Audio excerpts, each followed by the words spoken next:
Hello అండి. Cook with Prasanna ఛానల్‌కి మీకు స్వాగతం.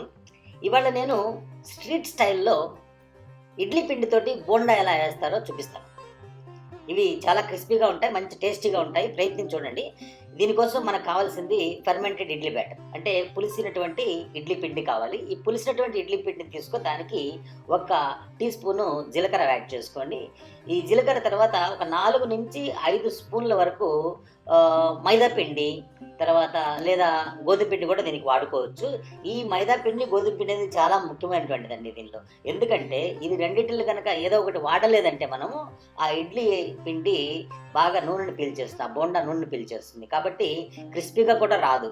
కాబట్టి క్రిస్పీగా రావాలన్నా దానికి మనం వేయాల్సింది. ఇంకో చిటికెడు ఉప్పు వేయండి. చిటికెడు సోడా ఉప్పు కూడా దీనికి కలుపుకోండి.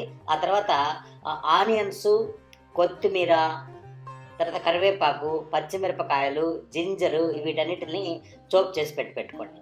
ఈ చోప్ చేసుకున్నటువంటి ఈ ఆనియన్స్, కొత్తిమీర వీటన్నిటిని కూడా ఆ బ్యాటర్‌లో వేసేయండి. పిండిలో వేసేసి ఇప్పుడు మీరు ఆ పిండిని బాగా మొత్తం ఒక యూనిఫార్మ్ మిక్చర్ లాగా కలపండి. ఎందుకంటే దీనిలో ఎక్కడ కూడా మీరు వాటర్ యాడ్ చేయాల్సిన అవసరం లేదు. ఎందుకంటే దానిలో పిండిలో ఆల్రెడీ కొంచెం వాటర్ ఉంటుంది కాబట్టి సరిపోతుందది. మీరెప్పుడు వాడొద్దు. మంచిగా ఒక చిన్న బాల్ సైజ్డ్ బ్యాటర్ తీసుకొని దాన్ని ఒక చిన్న బోండాలాగా తయారు చేసి చిన్న చిన్న బోండాలు వేసుకున్నారంటే ఇవి బాగా మీకు ఉడుకుతాయి.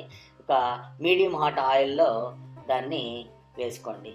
ఈ విధంగా బోండాలు అన్నీ వేసుకొని మీడియం ఫ్లేమ్‌లో మీరు వీటిని 2-3 నిమిషాల పాటు బాగా అన్ని వైపులా తిప్పుతూ ఉడికించాలి.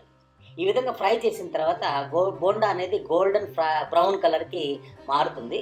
ఈ గోల్డెన్ బ్రౌన్ కలర్‌కి మారిన తర్వాత మనకి అవి చూసేదానికి చాలా బాగుంటాయి. దాన్ని తీసి పేపర్ టవల్ మీద పెట్టేసుకోండి. ఈ విధంగా పేపర్ టవల్ మీద పెట్టిన తర్వాత మొత్తం ఎక్సెస్ ఆయిల్ అంతా కూడా అది పీల్చేస్తుంది. ఇప్పుడు క్రిస్పీగా ఉండేటటువంటి బోండా తయారవుతుంది. ఒకవేళ మీరు విరిచి చూసారంటే పైనంతా కూడా క్రిస్పీగా ఉంటుంది. హాట్‌గా క్రిస్పీగా ఉంటుంది. లోపల వచ్చేసి కొంచెం మెత్తగా ఉంటుందన్నమాట. ఒకసారి ప్రయత్నం చేసి చూడండి దీన్ని. వేడిగా ఉన్నప్పుడే దీన్ని సర్వ్ చేసుకోవాలి. మీకు ఈ వీడియో నచ్చినట్లయితే మా ఛానల్ సబ్స్క్రైబ్ చేయండి. Thank you very much.